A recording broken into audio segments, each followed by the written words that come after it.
Vou passar agora, eu vou passar agora a palavra para a nossa diretora Ângela Viral, e daí ela vai conduzir a continuidade dessa reunião. Muito obrigado a todos pela presença. Oi, pessoal, boa tarde. Vocês me escutam bem? Aqui acabou de dar que a internet está um pouco instável, mas vamos lá, qualquer coisa vocês me avisam. Então, boa tarde, eu sou a Ângela Guiral, eu sou bióloga, estou como diretora aqui no Departamento do Verde, da Prefeitura de Campinas. E hoje acho que a gente tem a alegria de poder compartilhar com um público que até então não acompanhou, acho que muitas das discussões, né, e do andamento do programa Reconecta RMC, são as possibilidades aí de restauração e de incorporação e fazer parte aí do nosso projeto de reflorestamento da área de conectividade da região metropolitana.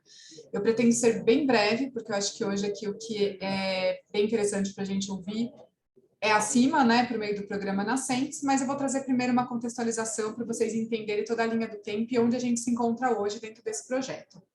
Pode passar, por favor, Gabriel. Bom, então vamos lá. É um programa, né, que envolve a região metropolitana de Campinas, então não é um projeto de Campinas, né, é um projeto que envolve aí as 20 cidades da RMC, é uma região que possui aí mais de 3,2 milhões de pessoas, né, a gente tem aí 90% da nossa região, ela é urbana, a gente tem um polo aí de desenvolvimento científico, tecnológico, mas a gente ainda tem muitas áreas aí agrícolas coexistindo com esse urbano.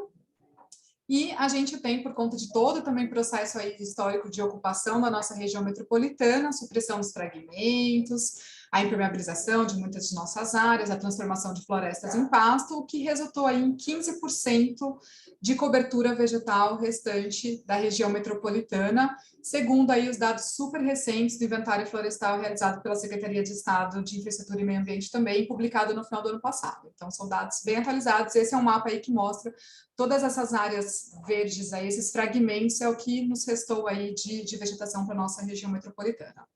Por favor. E aí, desde 2016, né, a gente vem discutindo, primeiro começou com um olhar para os fragmentos de Campinas, os remanescentes ainda que existem, né, no município de Campinas, e muitos deles fragmentados, a maioria, né, a gente tem os fragmentos aí desconectados, fragmentos pequenos, poucos são fragmentos aí com mais de 100 hectares, por exemplo, ou até 200. Então, a gente sentiu muita necessidade de propiciar, né, de desenvolver um programa em que a gente poderia conectar as nossas áreas.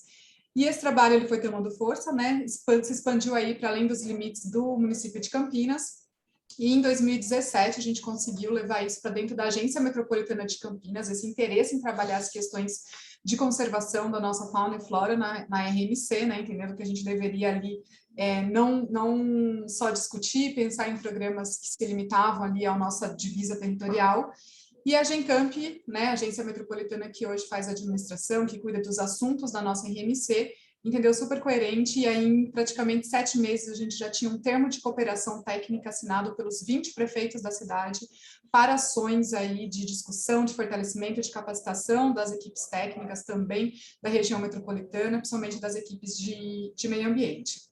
Então, surgiu o programa Reconecta RMC, em 2017, e ainda em 2017 ele ganhou um apoio bem forte, que é do ICLEI, né, que é quem hoje está aí coordenando e nos recepcionando aqui nesse encontro.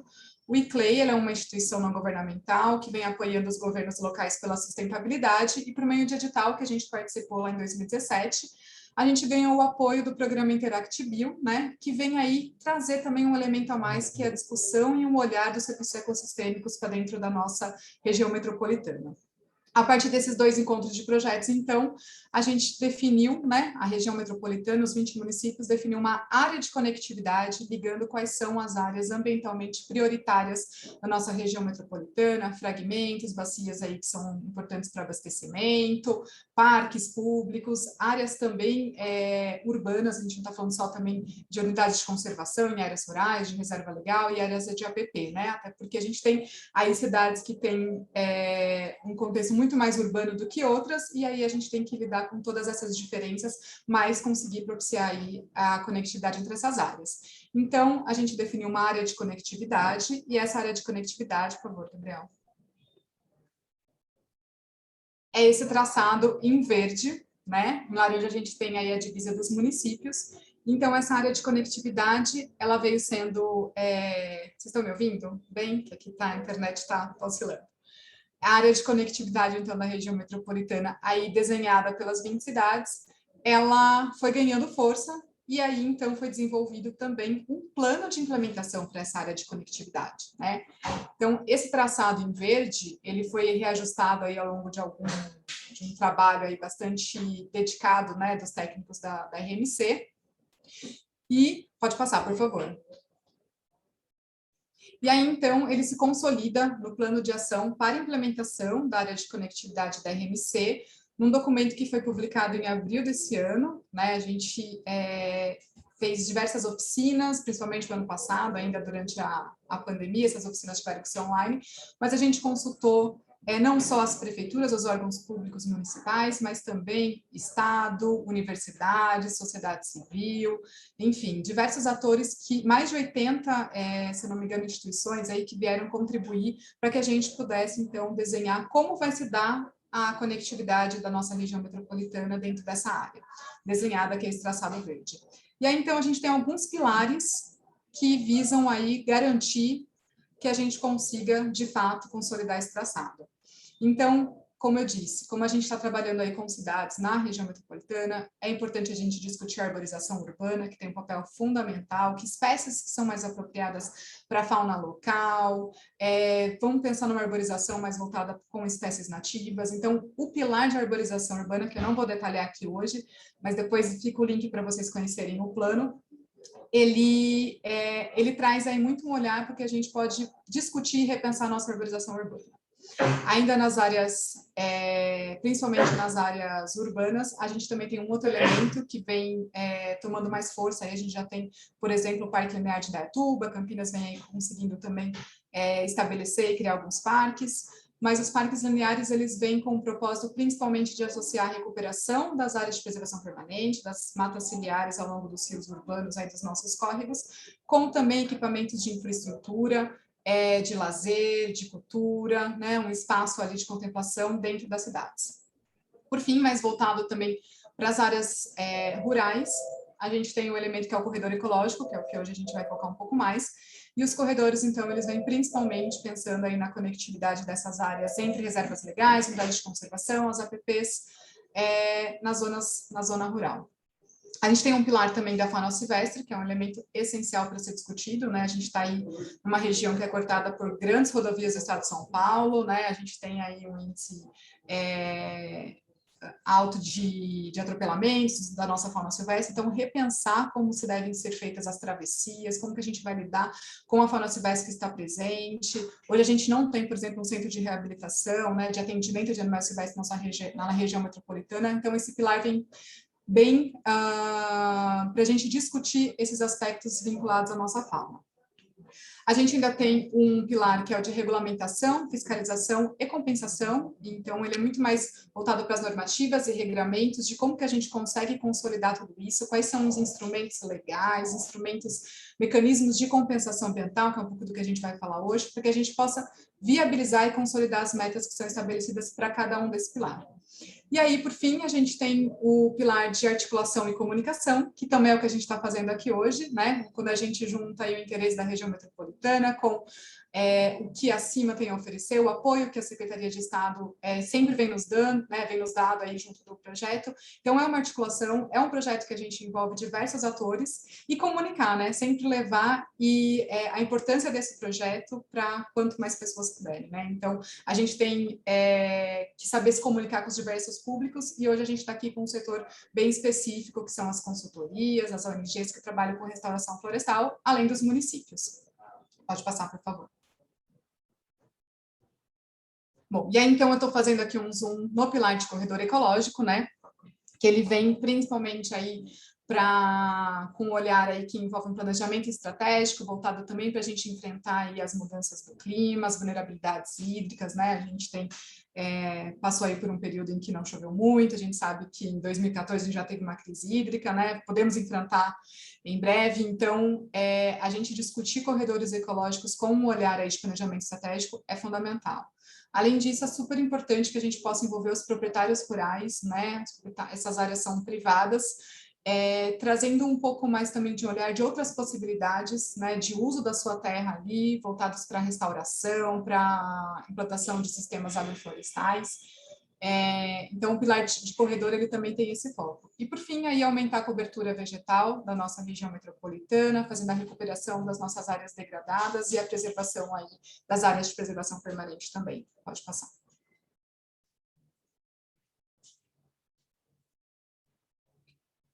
E aí a gente também tem um parceiro, que é a WRI, que é uma outra instituição não governamental, que fez um trabalho para a gente de geoprocessamento bem técnico e que foi refinando, dentro da nossa área de conectividade, quais são as áreas que têm maior possibilidade de recuperação, principalmente pensando na conectividade entre os fragmentos por meio das matas ciliares, né, das áreas de preservação permanente, e áreas que estão aí hoje disponíveis, vamos dizer assim, para restauração, né, principalmente essas áreas que são hoje de pastagem, né, a gente sabe que muitas estão mais ociosas, outras têm realmente um uso mais rural, né, assim, para esse tipo de produção, de atividade, mas esse refinamento que a WRI fez é essa linha, então, em rosa, que vocês vão ver que tem um desenho aí não tão linear quanto a gente tem na área de conectividade, é o que hoje a gente teria aí, praticamente, que dá para a gente contar,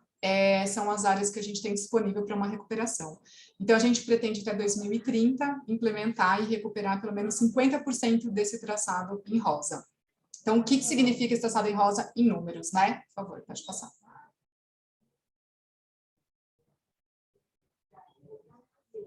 Bom, representa aí 11.420 hectares, né? A gente faz aquela conta ali básica, mais ou menos de 1.677 mudas por hectare, a gente teria que plantar aí mais de 19 milhões de mudas.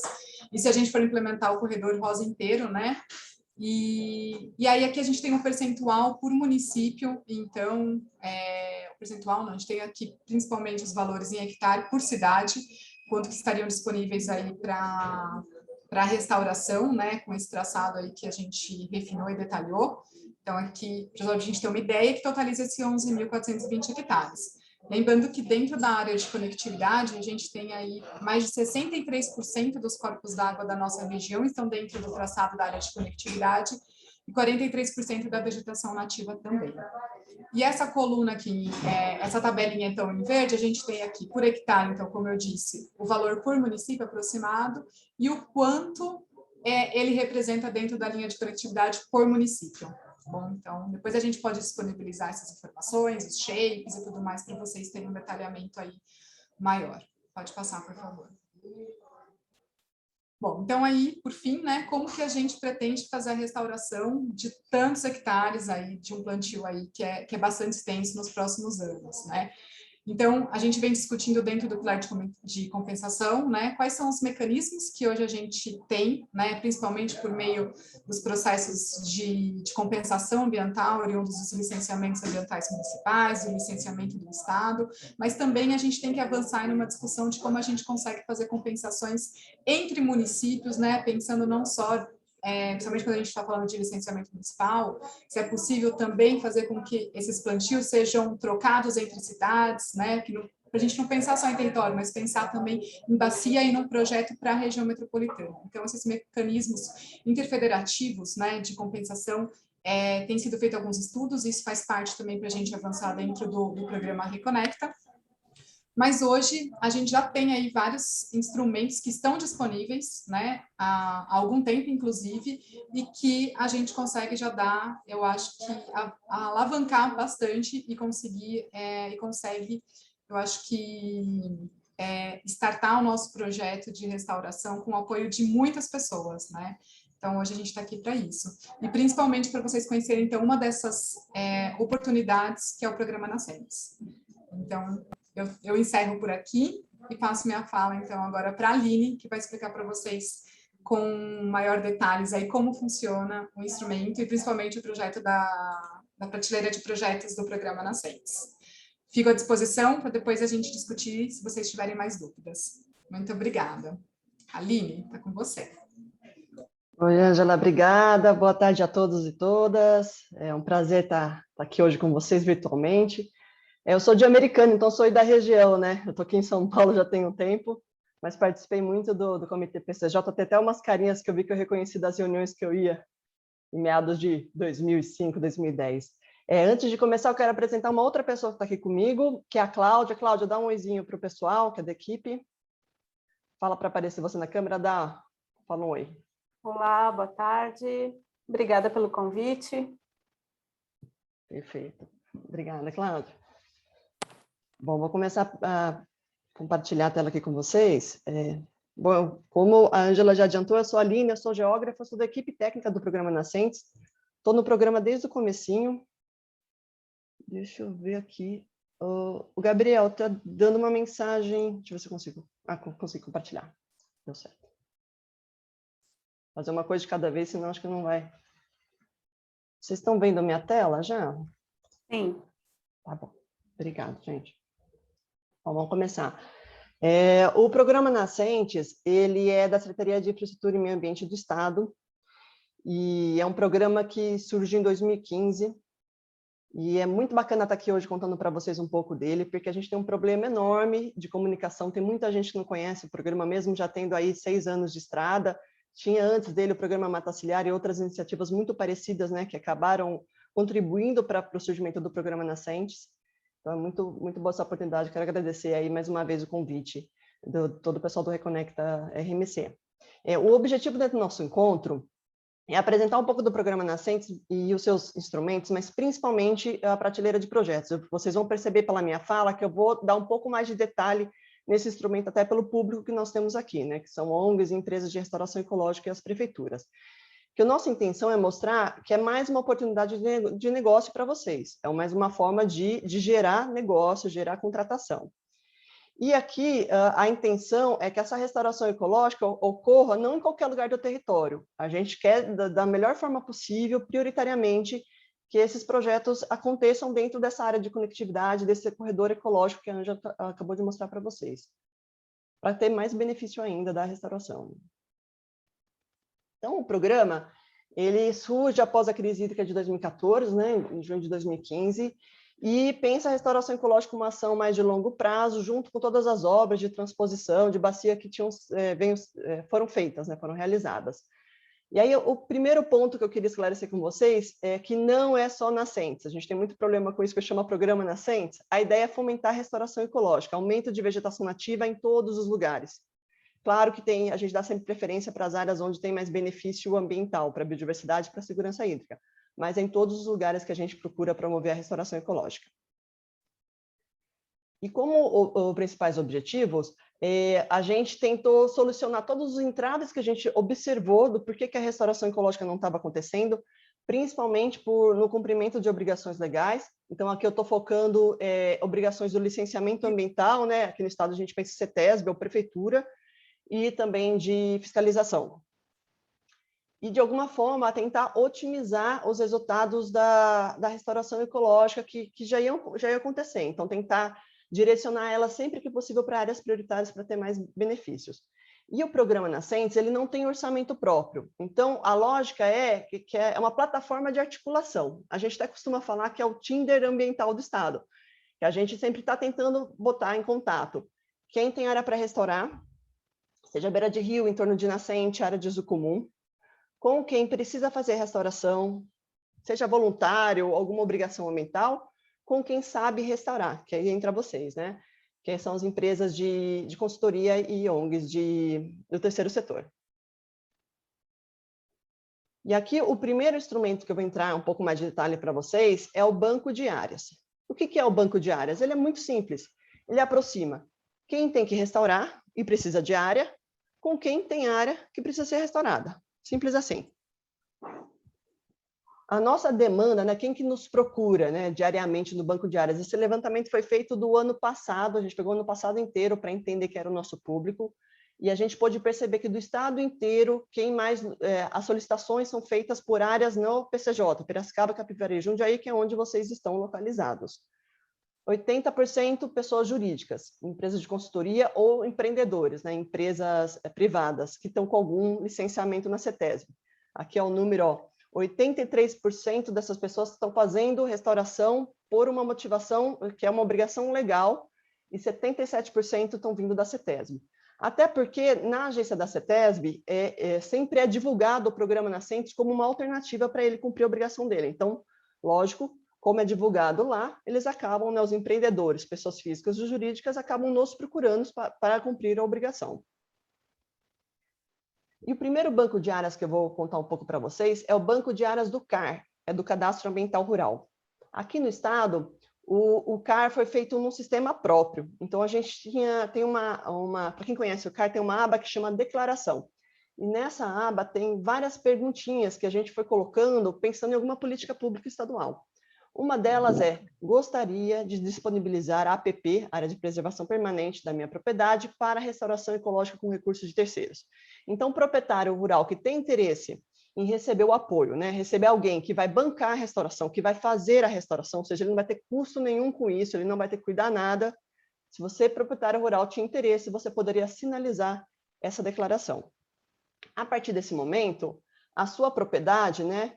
Essa área que está sem vegetação, que deveria ter vegetação, você consegue visualizar, né, ela no portal de mapas da CIMA, que é o Datagel, que tem até uma foto aqui. Quem não conhece, ele tem muitas informações no Datagel, vale muito a pena entrar. Tem vários dados do estado nele. Só que, como tem todo um sigilo de dados do CAR, o interessado ele consegue ter acesso ao número do CAR. Ele não consegue nem o nome do proprietário, nem o telefone, nem e-mail. Não consegue nada porque tem toda uma normativa federal que nos impede de passar, né, deixar divulgado ao público essas informações da propriedade.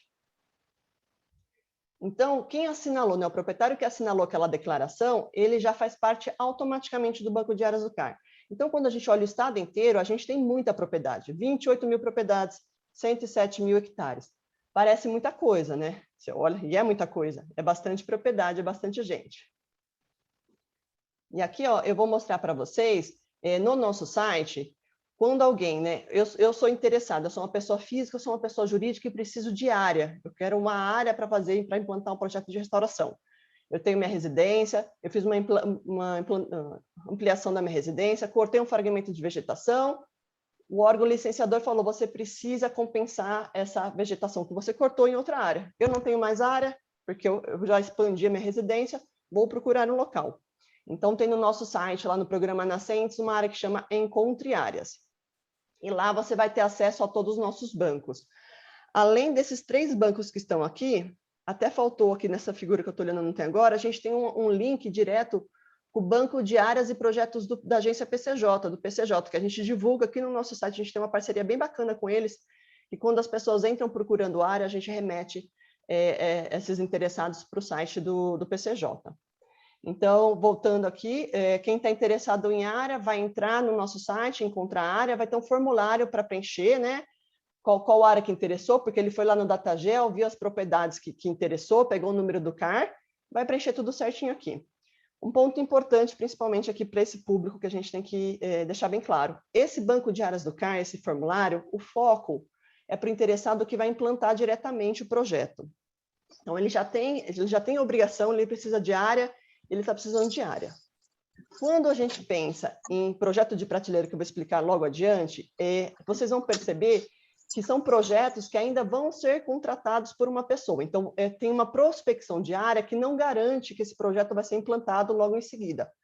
Para esse público, que são os proponentes, né, os restauradores que precisam de grandes áreas, aqui esse instrumento não serve. Por quê? A gente tem uma demanda muito grande, a gente não dá conta de atender pedidos grandes, a gente atende coisas pontuais. Então, o restaurador, né, você que é ONG, empresa de consultoria, você consegue identificar as áreas disponíveis para restauração pelo Datagel, e aí é seu trabalho de campo, né, que você já está acostumado a fazer, de prospectar a área.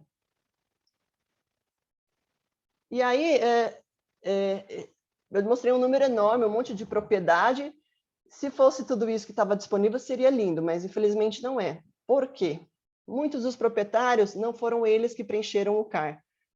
Muitas vezes foi empresa de consultoria, lan house, escritório de contabilidade. Quem mexe com CAR sabe que tem uma diversidade enorme. Teve muitos casos que tinha vegetação e na hora de desenhar o cadastro da propriedade não declarou que tinha vegetação, então essa área não tem área disponível para vegetação. A gente tem uma dificuldade enorme de entrar em contato com o proprietário, porque o número do telefone, o e-mail que está lá, ele não acessa, ele não usa. E quando a gente tem a sorte, né? A Cláudia que faz mais esse trabalho de ligar para o proprietário e tentar encontrá-los. Quando a gente consegue entrar em contato com eles e a gente oferece, né, a oportunidade de restaurar, de adequar a propriedade sem custo nenhum, parece que é mentira, e é alguém de São Paulo ligando para ele, então ele desconfia e normalmente não dá certo. A gente tem um sucesso baixíssimo, assim, de entrar em contato com o proprietário e convencer a ele, no primeiro momento, o que a gente fala? Ó, fale com quem está interessado e veja se é interessante para vocês dois. Se for, segue com o acordo e ele vai restaurar a sua área. Mas é super difícil esse banco de áreas. E aí, o que a gente pensou? Bom, vamos colocar no nosso site um lugar que as propriedades que estão interessadas, que sabem que existe o programa Nascentes, fala, bom, eu tenho interesse em restaurar e está aqui meu telefone atualizado, meu e-mail atualizado. Então, tem no nosso site uma área que chama Cadastre Áreas. Essa parte do site a gente chama de proatividade. Então, é o proprietário que está vindo atrás da gente e está sinalizando esse interesse. E aí, quando ele faz isso, normalmente a gente já consegue arrumar para alguma pessoa que está interessada, porque a gente já tem certeza, já tem o telefone dele, já tem o e-mail, já sabe que ele está interessado, então a gente já pode passar direto o contato desse proprietário para quem está interessado. Além desse banco de áreas do CAR, nós temos outros 2 bancos, só que aí nós não fazemos o contato, né? A gente não faz a intermediação do contato. A gente serve só de vitrine. Um deles é o Banco de Áreas do ITESP, que são assentamentos de reforma agrária. A gente tem 29 municípios do estado. Então, tem lá no Datagel o limite do mapa, a tabela também no nosso site, quais são os assentamentos, quanto tem de passivo em reserva legal em APP, e o telefone do ITESP para vocês entrarem em contato e fazer vistoria. Temos no estado inteiro poucas áreas aqui na região de Campinas, né? Porque até assentamento de reforma agrária tinha, acho que era em Sumaré, mas se não me engano, acho que já foi. O outro banco é o de unidades de conservação. São 3.935 hectares em 22 unidades de conservação espalhadas pelo estado. E aí a mesma coisa, você vai entrar no nosso site, vai estar lá qual é a unidade de conservação, qual a vegetação, qual a área, qual a estratégia, né? Que aqui pode ser uma coisa mais específica, pode envolver uma demolição, pode envolver o controle de lianas, retirada de entulho, vai estar explicadinho tudo certinho o que se espera que seja feito nesse projeto. E a mesma coisa, no Datagel consegue ver o polígono e ter a mesma informação. Só tomar uma aguinha e já continuo. Então, aqui, eu contei para vocês o primeiro instrumento que é vamos ajudar quem precisa de área para restaurar. Banco de áreas. Só que, o que a gente percebeu, né? Muitas vezes, o interessado que quer fazer um projeto de restauração, ele não só precisa de área, como ele não sabe fazer restauração. Ele não conhece uma empresa que faça, ele nunca contratou ninguém. Então, veio a ideia de fazer um outro instrumento, que é projeto de prateleira, e é esse que eu vou focar um pouco mais com vocês hoje. E aqui a lógica é um pouco diferente. Então, a gente está aproximando quem tem área para restaurar com quem precisa fazer a restauração, mas aí entra um outro ator que é super importante, que são vocês, que é quem sabe restaurar. Então, nesse instrumento, o restaurador, ele já foi na área que precisa ser restaurada, já fez diagnóstico, já pegou o de acordo do proprietário, né? Essa área pode ser tanto propriedade rural, pode ser unidade de conservação, pode ser área pública, já tem o de acordo, já pensou qual a metodologia de restauração, preencheu isso no site do Programa Nascentes, que eu vou mostrar para vocês logo adiante, apresentou para a secretaria aprovou, viu que o projeto para em pé. A partir desse momento, o projeto dele vai ficar disponível na nossa prateleira e quem for interessado e precisa restaurar voluntariamente, alguma obrigação, pode entrar em contato diretamente com o restaurador e adquirir só aquele pedacinho que ele precisa. Se é 0,008 hectares, é isso que ele vai negociar. Se é 5 hectares, enfim, o tamanho que for, ele vai pegar uma cota daquele projeto. E aí a gente entende que tem muito ganho nisso, né? Eu vou até contar um pouco mais para vocês, mas assim, a gente consegue juntar vários projetos de restauração que aconteceriam espalhados pelo território, né? Até a Helena Carrascosa, coordenadora do programa Nascentes, ela fala que a restauração acontece que nem orégano na pizza, né? Vai um monte de projetinho espalhado. A gente junta várias compensações pequenininhas num projeto maior, tendo muito ganho ambiental com isso. E aqui é novamente o site do programa Nascentes. Então, para ter informações de como cadastrar o projeto de prateleira, né? Você que é restaurador, é aqui que você tem que ir. Cadastre o projeto. Vou ter várias informações. As principais regras dos projetos de prateleira. A área mínima do projeto tem que ter 5 hectares. Pode ser mais de uma propriedade, desde que elas estejam próximas, né? Elas podem estar numa mesma microbacia. Não precisa pegar todas as nascentes daquela propriedade, pode pegar uma ou outra onde o proprietário estiver de acordo, né? Ou área de uso comum que ele quiser, beira de rio, não tem problema. Se for APP, restauração em APP, ela precisa respeitar as áreas do Código Florestal. Se tiver uso consolidado, a gente vai exigir a escadinha, né, do 61A. Se não, é o artigo 4º, que é a metragem normal da faixa obrigatória de APP.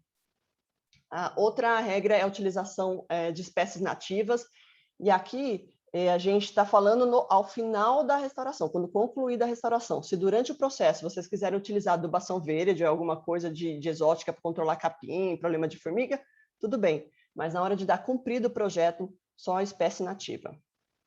E sempre tem que observar essa resolução 48 de 2020, que é a bíblia do projeto de prateleira. Todas as regras, o que precisa fazer, o que pode ou não pode, está nessa resolução.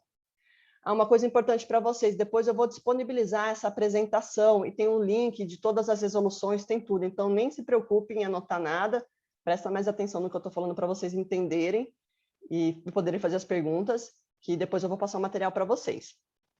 E aí, o que não pode entrar, né, no projeto de prateleira? Não pode ser a área desmatada após 22 de julho de 2008, que é o prazo do Código Florestal. Não pode estar sobrepostas com obrigações de plantio em TCRA e TAC do Sistema Ambiental Paulista, então a gente não pode ter sobreposição de obrigação. Aqui vocês viram que eu estou colocando TAC com órgãos do Sistema Ambiental Paulista. Se for TAC com o Ministério Público, e o Ministério Público falar que você pode pegar uma compensação de terceiros para fazer a restauração da área, a gente consegue viabilizar isso, mas aí eu tenho que trabalhar no caso concreto, não posso ter uma regra geral. E não pode ter recebido recursos públicos para fazer a restauração ecológica do lugar, né, dessa mesma área. No site, naquele ponto lá, cadastre o projeto, vai ter, a gente fez um manual super detalhado, fez vídeo de como cadastrar o projeto, seja ele numa propriedade privada ou numa unidade de conservação. Está aqui o link para vocês. E aqui é a tela do nosso sistema do projeto de prateleira. Ela está no ambiente SIGAM, então, acho que tem muita gente que deve ter até senha, porque fez CAR, fez área, tudo mais ou menos a mesma cara. Vai ter uma tela inicial para você, restaurador, se identificar. Então, quem é você, seus contatos, nome do projeto. Depois, quem é a equipe que faz parte do projeto, quem é o responsável técnico, né, para que se a gente tiver alguma dúvida e quiser conversar. Qual a propriedade? E aqui vai estar linkado direto com o CAR, então você vai colocar o número do CAR da propriedade, ele já vai puxar as informações. Pode ser propriedade sem CAR, por exemplo, beira de reservatório, pode ser unidade de conservação, como eu já comentei. E aí vai ter uma aba de áreas para você detalhar onde será o projeto. Então, qual o diagnóstico dessa área, quais ações de restauração proposta, fotos e também no mapa, ou fazer o upload do seu limite de restauração, ou desenhar, né, no mapa onde está sendo proposto esse projeto. Tem uma aba também de anexos para colocar o termo de concordância do proprietário, alguma procuração, alguma coisa que faça sentido. Terminou o cadastro, né, finalizou aqui, esse projeto vai para uma fila que vai ser analisado pela regional, o Centro Técnico Regional da Coordenadoria de Fiscalização e Biodiversidade vai analisar o projeto. Eu acredito que todos os municípios estão aqui, acho que é Campinas, a regional da CFB, não tenho certeza, mas acho que é. Então, são os técnicos que vão fazer a primeira análise técnica e vão pedir qualquer complementação necessária. Depois disso, vai ser feita uma minuta de parecer técnico, que vai ser analisada pela comissão interna do Programa Nascentes, que é quem? São essas pessoas que a gente tem membros, né? É o coração do programa Nascentes. A gente tem membro do pessoal da CETESB, tanto da diretoria que cuida das agências, como da diretoria de impacto, que são as grandes obras, né, de infraestrutura do Estado, pessoal da Fundação Florestal, pessoal do gabinete e da Coordenadoria de Fiscalização e Biodiversidade. São essas pessoas que vão aprovar ou indeferir o projeto. Sendo aprovado, vai ter um parecer técnico emitido. E o seu projeto vai estar disponível para o público. Aí aqui é como o público encontra o projeto. Ele vai entrar no site do Programa Nascentes e está lá, prateleira de projetos, entrou no link prateleira e vai ter essa listagem, né? Vai ter explicação, o que é um projeto de prateleira, e vai estar a lista com o nome do projeto, qual o bioma, qual o município, qual a UGRE, quanto que tem de área disponível, e quando ele clicar, tá vendo que tem do lado direito aqui uma lupinha? Ele se interessou por algum projeto, clicou na lupinha, vai abrir o mapa, o nome do projeto e qual o restaurador responsável por esse projeto. Nome, telefone, e-mail.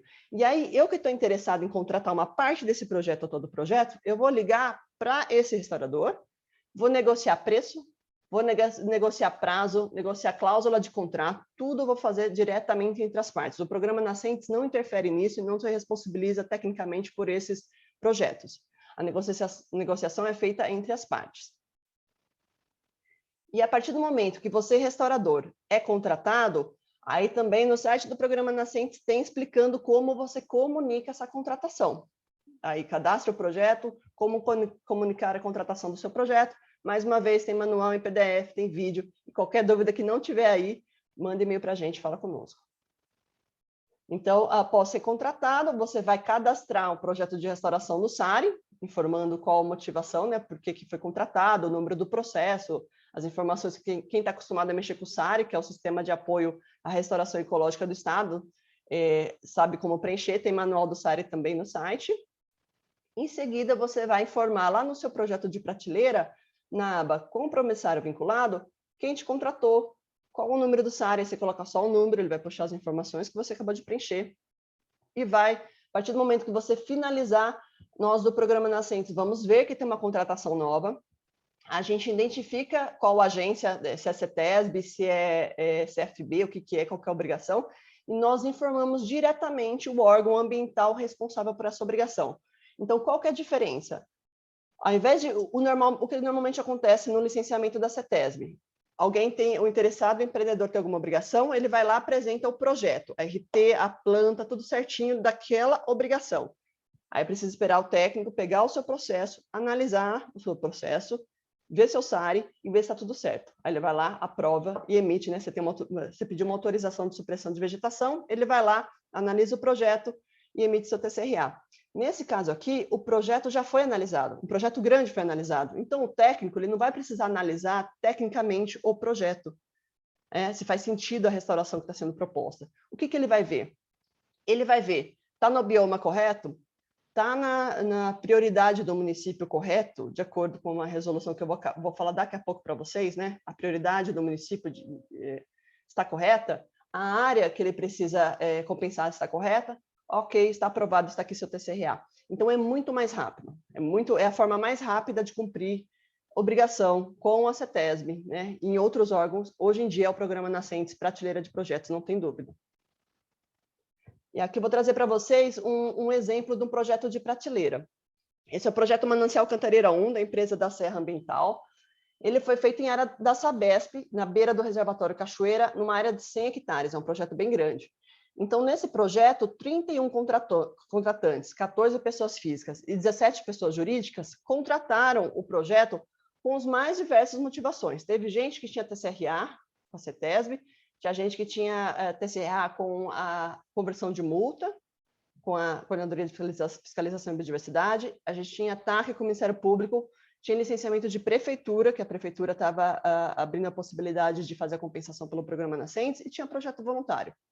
E aí a gente tinha uma contratação menor, que é de 0,02 hectares, que era uma pessoa física que construiu sua residência, e tinha uma contratação grande de uma empresa de linha de transmissão de 27 hectares. Então, todas essas contratações num projeto só. Então, aqui em rosa é o limite do projeto. Está vendo que é bem na beira do reservatório mesmo. E aqui em verde, cada um desses polígonos são as contratações. Então, tem umas menores e outras maiores. Além dessa possibilidade que eu mostrei para vocês de projeto de prateleira, que é o quê? Você faz o projeto, ele fica disponível para contratação, e a partir do momento que você é contratada, né, você restaurador é contratado, você vai lá e começa a implantar o projeto, a gente criou uma nova modalidade, que veio até de uma sugestão de uma empresa de restauração, que fez para a gente no ano passado, então isso é desde o ano passado que está valendo, que chama Ativo Verde. Aqui a lógica é que você vai apresentar o projeto do mesmo jeito, no mesmo sistema, vai seguir tudo igualzinho. Só que você, restaurador, não vai esperar ser contratado para começar a iniciar a implantação. Você já tem um recurso, você já pode fazer esse investimento. Então, você inicia o projeto. Então, quem for te contratar, vai pegar um projeto já em andamento, com um ano de implantação, ou muitas vezes, né, se passou um tempo que você fez a implantação, esse projeto já vai ter atingido aqueles parâmetros da Resolução 32, quem conhece, né, compensação ambiental sabe, que é o anexo 2 da Resolução 32 de 2014, para dar cumprida a obrigação. Então, isso vai ter um preço diferente no mercado. E é uma possibilidade de quem está te contratando já ver o projeto, né, já vai poder visitar o projeto, já ver ele em andamento, tem muito menos risco, né, de acontecer alguma coisa se o projeto já está pronto, o interessado, né, o empreendedor já pode sair até com a obrigação já cumprida, contratando um projeto que está bem avançado. Então, aqui é um exemplo de um projeto Ativo Verde, esse é o projeto Mantiqueira 1, é da empresa da Serra Ambiental também, em Joanópolis, de 7,7 hectares. Esse projeto ele teve o parecer emitido em setembro desse ano, e quando foi outubro, eles já mandaram as fotos para a gente, avisando que eles começaram a implantação. Então, você vê que eles já tinham um recurso para isso. Tem empresa que está fazendo essa implantação com condução de regeneração natural, então ele está com custo menor, vai levar um pouco mais de tempo para finalizar o projeto, mas ele vai ter um investimento menor e vai depois oferecer isso para o mercado. Então, tem várias possibilidades. Quanto aos números dos projetos de prateleira, no estado inteiro, a gente tem 104 projetos que foram aprovados, que totaliza 3.500 hectares de projeto de prateleira, sendo que, deixa eu ver aqui, 1.600 hectares já foram contratados e 1.800 hectares permanecem disponíveis para contratação. Então, quase metade dos projetos de prateleira inscritos foram contratados. Quando a gente olha aí para a região do PCJ, a gente vai ter 21 projetos de prateleira, sendo que 531 hectares foram contratados e 307 permanecem disponíveis para contratação. O próximo instrumento que eu vou falar para vocês é um mapa de área prioritária da resolução SMA 07/2007. Quem trabalha com licenciamento conhece bem essa resolução. Ela foi feita em 2017 e a lógica era, a gente pegou vários critérios, pensando tanto em biodiversidade como segurança hídrica, e geramos um mapa onde cada município do estado tem uma área, uma prioridade para a restauração da vegetação nativa do estado, que vai desde baixa, média, alta e muito alto. Como vocês podem observar, a OGRI 5, né, o PCJ inteiro é muito alta prioridade, a área mais prioritária que a gente tem para o estado, e essa resolução ela tem uma lógica de sempre estar direcionando as restaurações ecológicas para as áreas mais prioritárias. Ela tem toda uma regra, né? Se você cortar a vegetação em área muito prioritária, essa vegetação estiver muito avançada, né, um estágio muito avançado, a sua compensação vai sair mais cara, você vai ter que compensar mais hectare. E uma outra lógica que ela tem, se você fizer uma supressão de vegetação no município de média prioridade, você não pode compensar, né, fazer o seu projeto no município de baixa prioridade.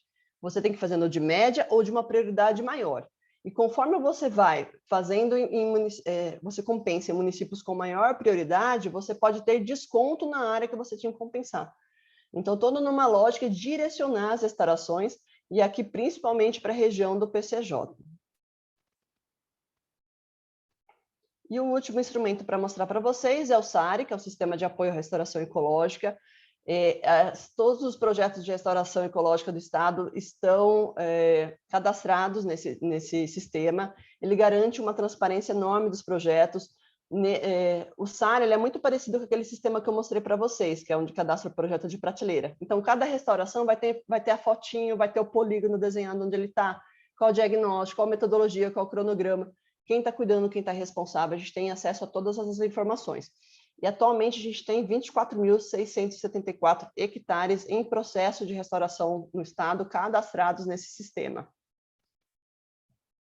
E, junto com o SARI, tem a Resolução 32 de 2014, que ela tem critérios para restauração ecológica no estado, tem os indicadores, né, que eu comentei com vocês, para dar cumprimento nas obrigações, né, falar que o projeto de restauração está concluído, são os indicadores ecológicos de cobertura, né, da terra, de diversidade e riqueza de regenerantes. E tem também a Portaria CBRN 01 de 2015, que tem todo um protocolo para como você mede esses indicadores no campo, né? Como você faz as parcelas para fazer o monitoramento. Então, são duas normativas bem importantes aí para trabalhar com restauração ecológica no estado. E no caso específico dos projetos de prateleira, vocês lembram que eu mostrei para vocês que às vezes são uns projetos bem pequenininhos, um do lado do outro, né? Então, no caso dos projetos, se você, restaurador, implantou mais ou menos junto, né, várias obrigações, vários projetos do SARI foram implantados no campo, estão com o mesmo grau de desenvolvimento, você pode, ao invés de fazer um monitoramento para cada SARI, para cada projeto, você pode fazer um monitoramento conjunto, né? Distribuir as parcelas nesses SARIs, né, nessas restaurações. E também no site do programa, então, vai ter essa informação de como fazer esse relatório de monitoramento conjunto para o projeto de prateleira, que está aqui nesse link. Aqui estão as nossas normativas, que eu vou deixar com vocês com o link, para ter mais informação do que for necessário. E é isso, mais uma vez, agradecer a oportunidade de estar aqui, espero que vocês tenham entendido, é bastante informação, né? Mas espero que tenham entendido o potencial de a gente trabalhar, né, programa Nascentes, junto com vocês restauradores, junto com o Reconecta RMC, acho que é um ganha-ganha para todo mundo. Tem um link para o nosso site também, a gente fez um e-book de 5 anos, que tem vários casos de sucesso, uma explicação um pouco mais detalhada dos instrumentos. Então, o nosso endereço de e-mail, e mais uma vez agradecer, e estamos aqui para qualquer dúvida que surja. Obrigado, gente.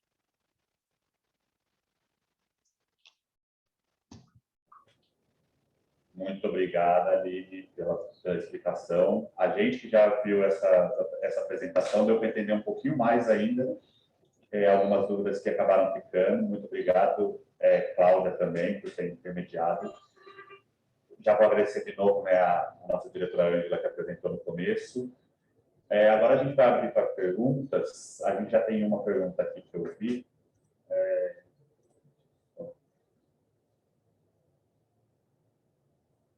Só falar sobre as apresentações, né? Como a Aline falou, ela falou, vai disponibilizar a apresentação. Todo mundo cadastrou para entrar nesse webinar, então a gente vai pegar essas listas de e-mail e vai enviar tanto a gravação, eu não sei qual o tamanho de gravação, se der para enviar, a gente vai enviar a gravação do webinar e também as duas apresentações, tanto do Reconecta quanto do Programa Nascentes, com todos esses links que a Aline disse.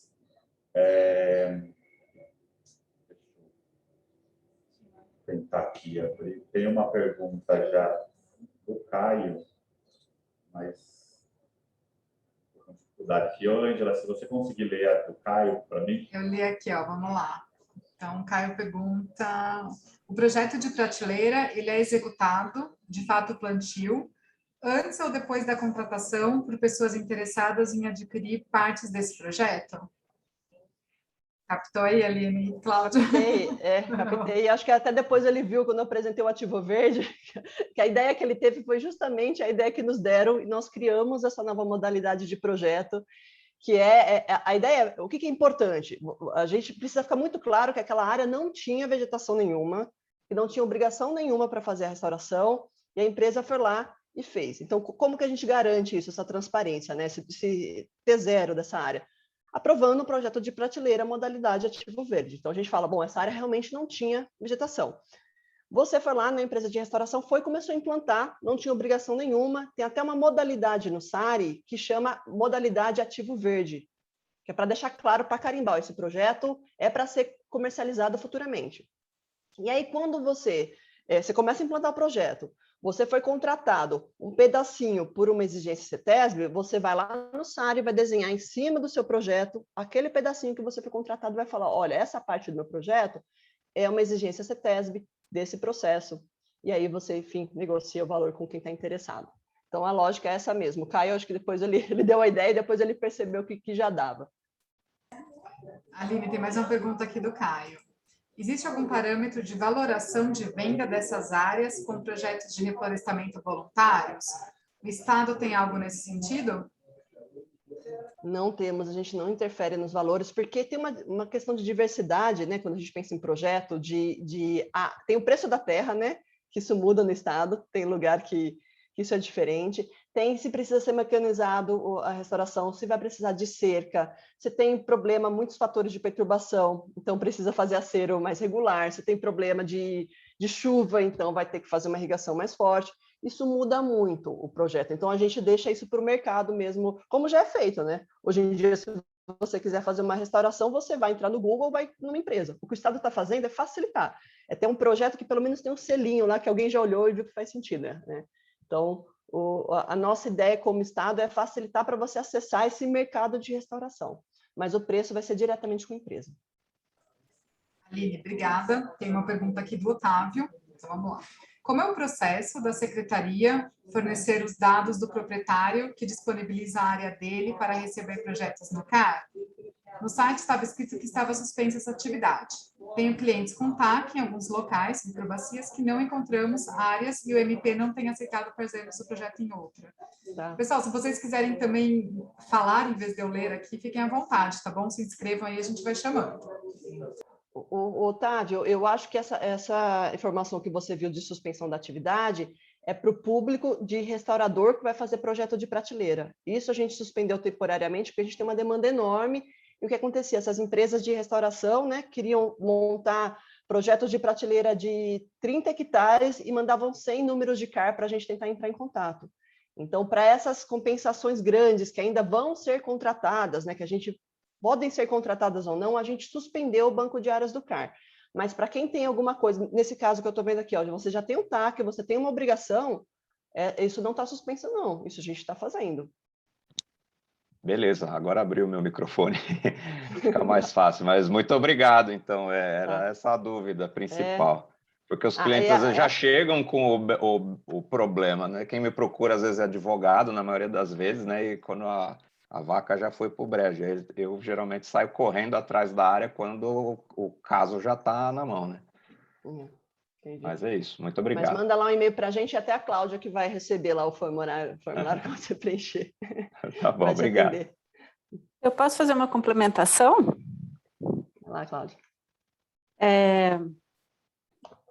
Quando a gente atende os pedidos de solicitação diária por ordem de chegada. Então, às vezes, alguém precisa de 1 hectare e tem na frente tinha antes na frente um pedido de uma empresa que precisava de área para um projeto de prateleira. E ela precisava 10 hectares. Então, eu passava muito tempo ligando, mandando e-mail, fazia uma tentativa, 2, 3, 4, 5 de falar com o produtor por telefone, e isso ia acumulando muitos pedidos, e a gente estava vendo que estava trabalhando muito para essas empresas, e às vezes deixava de atender pessoas que tinham urgência e precisavam de uma área menor. Então, nós vimos que é uma ajuda muito grande já ter no DataGel as áreas disponíveis, que é um excelente indicativo de onde as empresas podem procurar. Então, por isso que temporariamente até a gente conseguir mais força de trabalho, por enquanto a gente não está auxiliando as empresas a procurar área para projeto de prateleira. Por isso. Legal, obrigado. Eu andei pegando o carro e rodando, eu acho, no DataGel. Vou lá bater na porteira, conversa com o povo, um ou outro indica, tem uma fazenda aqui atrás, o cara tem uma área lá. E assim vamos seguindo. Obrigado. Obrigada, Otávio. Eline, você quer que eu leia? É bom te ver por aqui. Eline aí ajudou muito na construção do Reconecta. Mas aqui ela está perguntando o seguinte, então. Vou ler, tá, Eline? Vai com você abre o microfone aí. Os passivos na área de conectividade terão um banco próprio ou serão parte do programa Nascentes? Poderão em processos de compensação? Abraço, pessoal. Eu acho que a ideia desse evento, na verdade, é tornar isso possível, né? Nós estamos aqui explicando uma das possibilidades para trazer a restauração para essa área de conectividade, né, de vocês, a partir do programa Nascentes. Se a gente vai fazer um banco próprio ou vai ser um projeto de prateleira, eu acho que são vocês que vão acabar trazendo essa demanda para a gente, né? Vocês viram que eu até dei o exemplo do banco de áreas do PCJ, que como eles têm formalmente um banco, tem toda uma estrutura, né? Tem até um site muito bacana, a gente divulga lá no site do programa Nascentes, né? Se o Reconecta, né, vocês montarem, assim, tiver um banco de proprietários interessados ou tiverem projetos de prateleira, a gente também pode ter uma área específica no site do programa Nascentes, não tem problema nenhum, acho que isso a gente pode evoluir junto.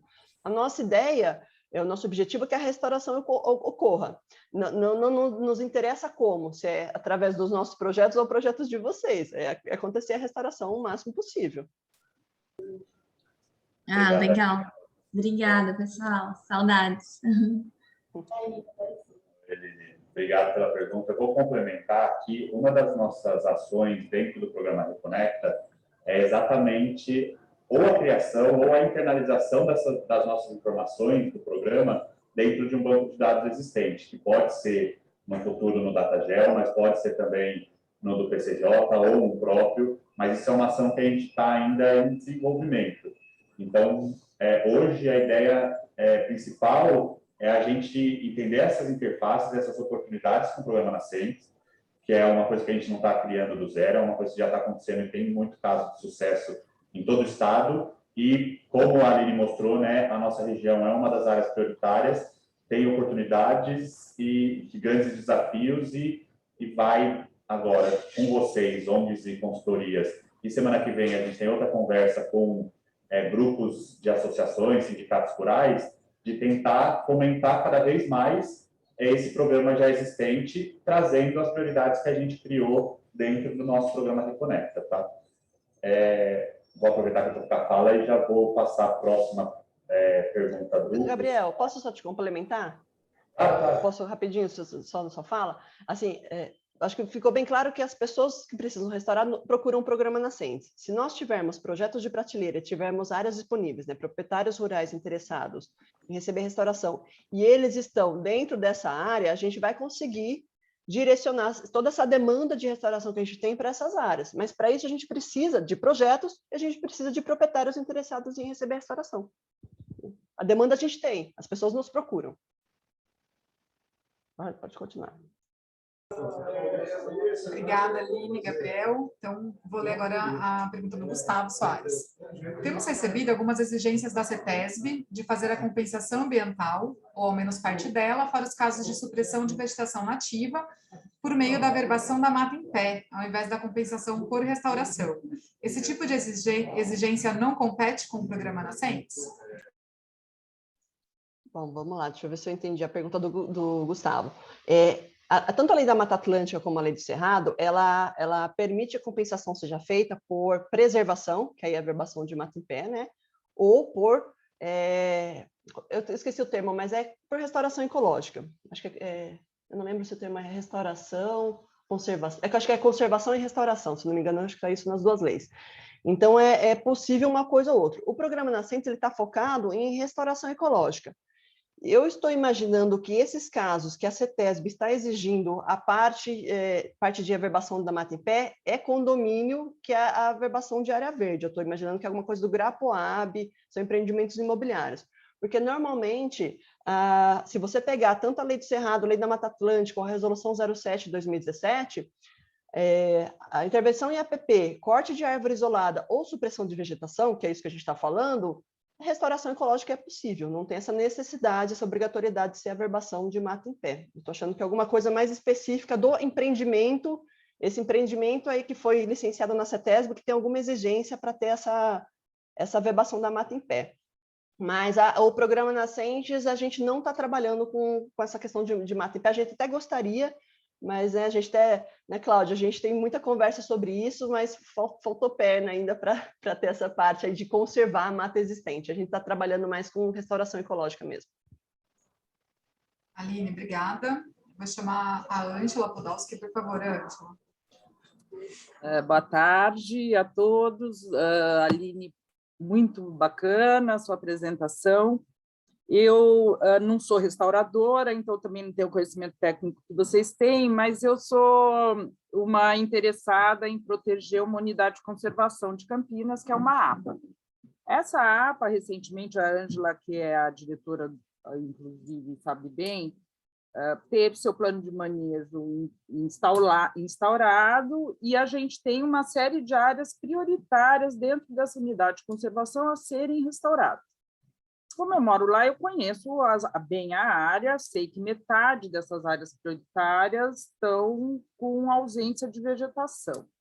Existe algum mecanismo inverso de você identificar a área que precisa ser restaurada e, independente do proprietário fazer adesão, a gente tem alguma coisa que possa auxiliar esse processo inverso, sabe? De vez de ser iniciativa do proprietário, a gente conseguisse que alguma política pública que forçasse a barra, tem alguma coisa para a unidade de conservação específica? Ângela, eu estou entendendo que são propriedades privadas, são propriedades rurais? Sim, é uma APA, é tudo propriedade privada. Tá, e é rural, propriedade rural? É, propriedade rural. Tá.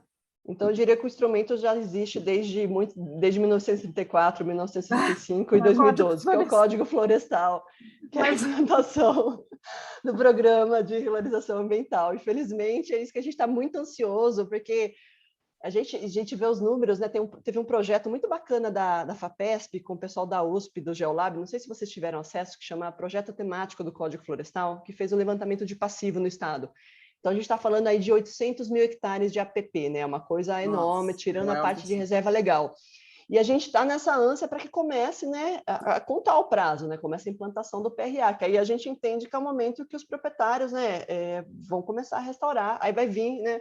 Para mim, acho que essa é a política pública de comando e controle, né, que já existe. Ela precisa... Então, a gente vai ter que esperar, certo? Implantar o prazo. Porque a Marina Elou tinha me dito qualquer coisa que o Estado de São Paulo tinha adiantado para, eu não entendi direito em que pé que está. Deixa eu só aproveitar para não ter que falar de novo. Uma outra questão é que tem uma fazenda ao lado de uma mata importante, de 300 hectares de Mata Atlântica lá, que eles começaram a fazer a restauração pelo Programa Nascentes. Até foi esse o motivo que eu entrei aqui, a Fazenda Atalaia. São 100 hectares, parece, de APP. Mas o restaurador comentou comigo que o proprietário não teria a obrigação de fazer essa restauração, porque ele declarou no CAR que era uma área consolidada. Me deu um toy na cabeça, porque é uma das áreas mais degradadas da APA, essa fazenda é uma fazenda enorme, e o restaurador falou, não, ele está fazendo porque ele é ecológico, tá? E ele tem o interesse próprio, mas ele não precisaria fazer. Eu queria entender isso também.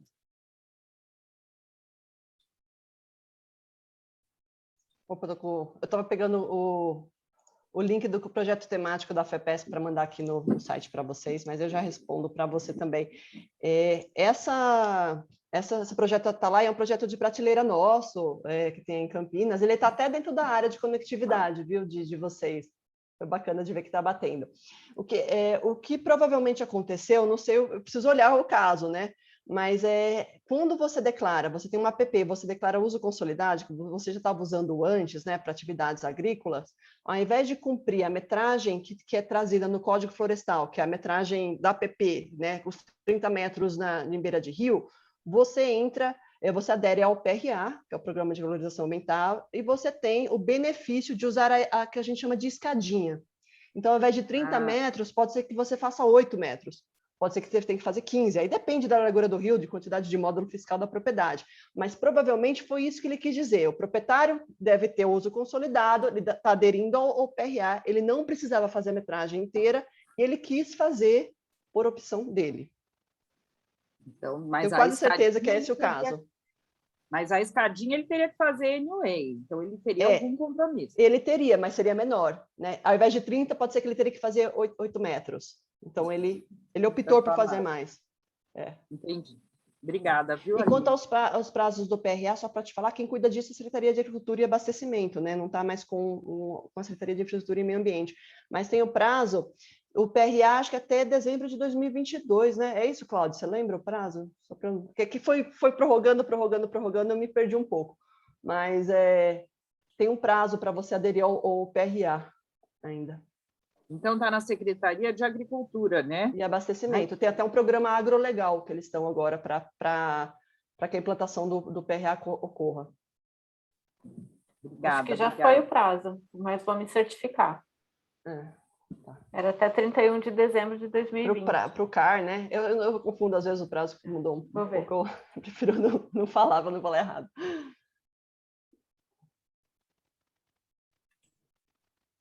Pessoal, mais alguma pergunta? Aproveitem aqui esse espaço. Ainda tem mais um tempinho. O Caio fez um outro comentário aqui, que é possível cumprir compensação ambiental da CETESB por meio da preservação de mata em pé, tanto no mesmo imóvel quanto em outros imóveis, ao invés de fazer a restauração da área vazia. Correto. São as duas possibilidades, ou você preserva ou você restaura. Mas aí, como na pergunta foi Gustavo, né? Eu não lembro se foi o Gustavo que fez, ele falou que estava sendo exigido a averbação de mata em pé. Então, por isso que eu falei, acho que esse caso é alguma coisa muito específica do licenciamento, alguma coisa de empreendimento imobiliário, que aí você tem que ter uma área verde, deve ser alguma outra coisa. Porque normalmente você pode fazer as duas coisas, é isso mesmo. Ou você averba a mata em pé, ou você restaura.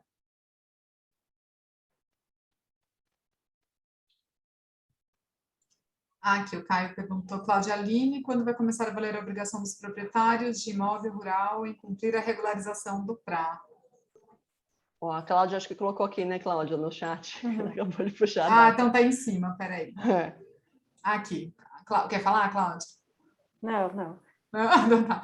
Então, o prazo para aderir foi prorrogado para... O CAR, né? Então, pra até dezembro do ano que vem, né, Cláudia? É isso, né? Até dezembro do ano que vem, eles podem aderir ao CAR e aí vão ter benefício ao PRA. O que eu sei, foi o Caio que perguntou, né, Caio? A Secretaria de Agricultura e Abastecimento, agora eles estão fazendo, junto com o governo federal, até análise dinamizada para acelerar alguma análise dos cadastros e começar a valer o PRA aqui no Estado. Porque o Estado precisa analisar esses cadastros feitos, né, para começar a firmar os termos e para a recuperação começar a acontecer. Então, eu acredito que agora a gente vai ver alguma movimentação nesse sentido. Mas é acompanhar com a agricultura mesmo o andamento das ações.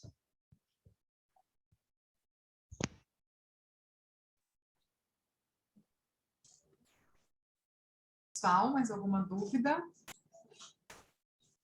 Oi, aqui é o Otávio, tudo bem? Mais uma dúvida. As áreas que estão no Datagel, elas estão atualizadas, as áreas disponíveis?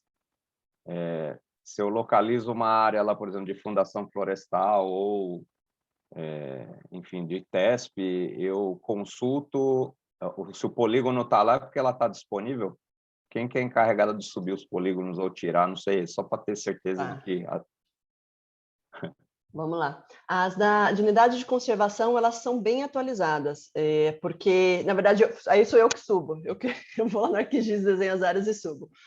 Então, algumas vezes tem um delay aí de 2 semanas que o órgão gestor mandou para a gente, falando que a área estava disponível, a gente precisa processar a informação para subir.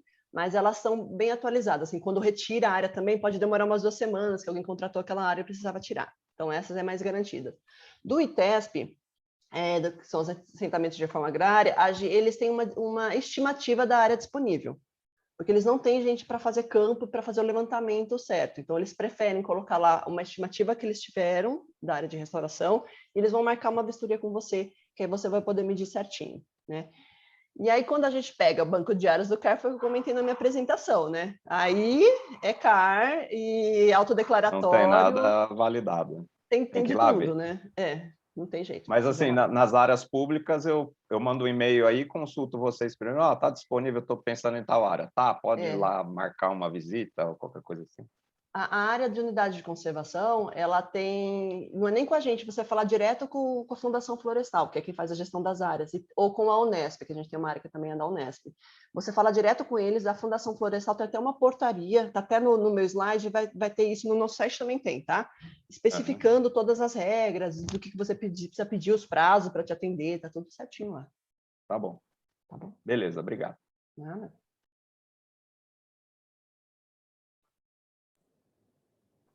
Pessoal, a gente está caminhando para o fim desse webinar.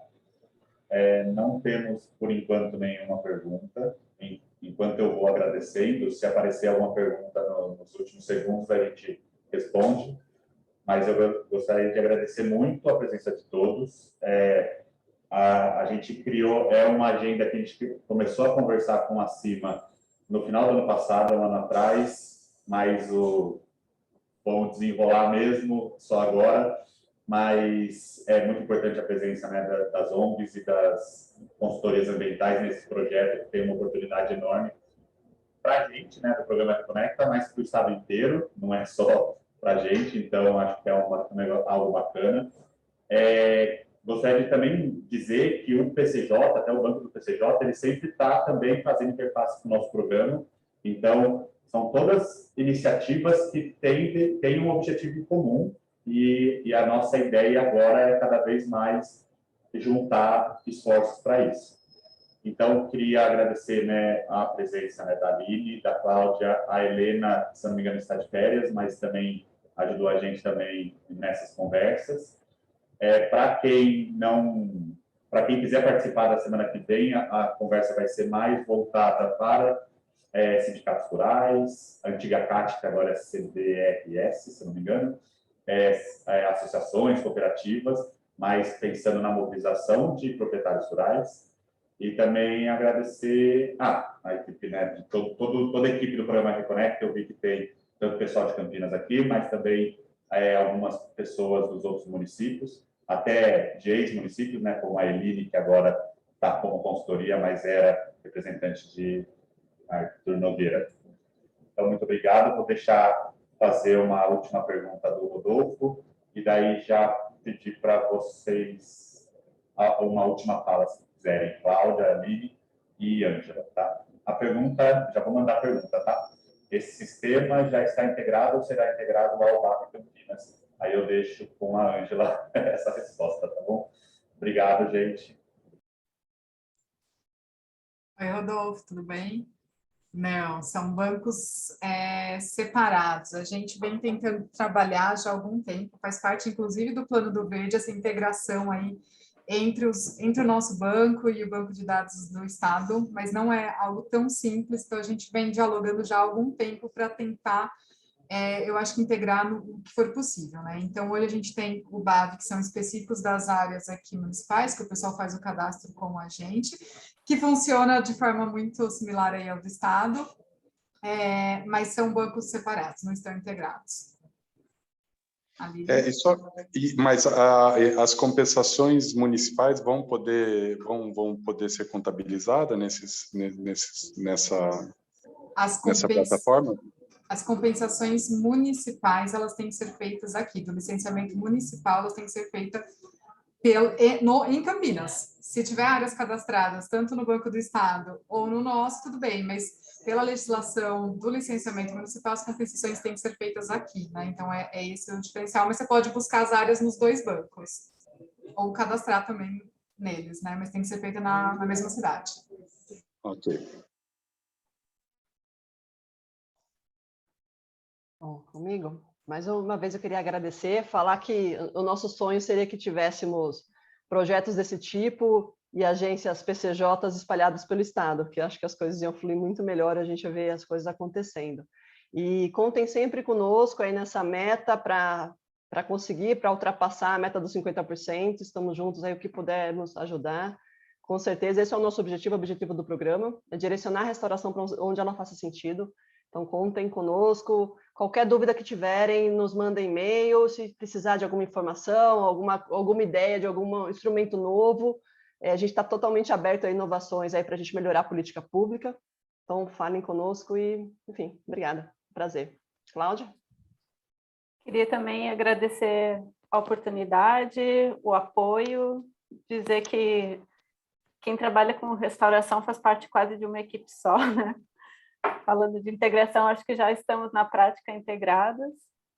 Queria dizer que na comissão interna, a comissão interna do Programa Nascentes é muito aberta e meio que constrói os instrumentos junto com quem participa. Eu entrei faz pouco mais de um ano no projeto e muitos temas das reuniões da comissão são análise de sugestões dos proponentes, então é bem aberta, as coisas vão sendo construindo, cheguem e vão sendo atendidos, a gente vai trabalhando juntos. Era isso, muito obrigada.